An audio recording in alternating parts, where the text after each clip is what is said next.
thoughts on COVID? Do you feel that because COVID fucked everybody up, I think. Hmm. Like Oh, COVID big was time. just like everybody was stuck in their house. There was this fear factor where if you didn't get the shot, you were going to die, and vice versa. And it's like, you don't want to argue with different people, but just being stuck in your house and learning to live again, you know, behind four walls, and if you have children, and how many divorces took place, and how many, husbands were beating up on their wives because they had to be looking at each other's face 24/7. Yeah. And I believe that COVID had a very mass awakening on this planet. Absolutely. I think it was absolutely needed.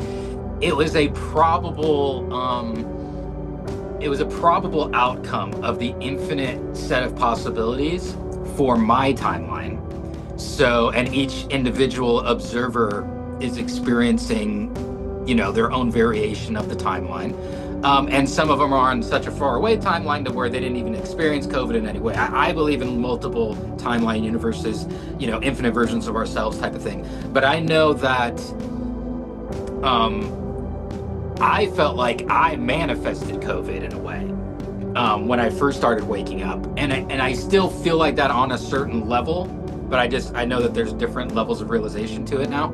But just that it was too perfect in a way to where it was the beginning of my life falling apart. It was like a forced inward, a forced meditation for the collective. It was a forced, dark night of the soul for the collective.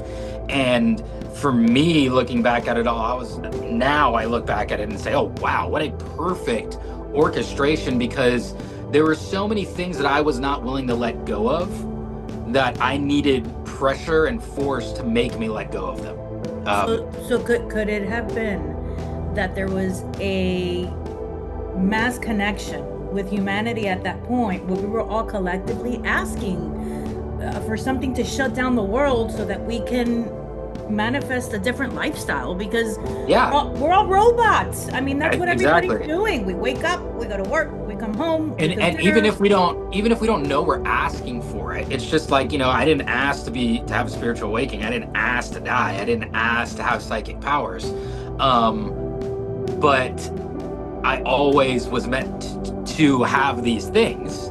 And so your higher self, your future self, however you want to look at it, is always nudging you and helping you make the right decisions and all these kind of things, Right. to actually make it so that you have the path of least resistance to getting to your truest self. But we end up kind of, going in different directions, but all roads lead to the same place no matter what we do. I truly believe that. Do you believe that?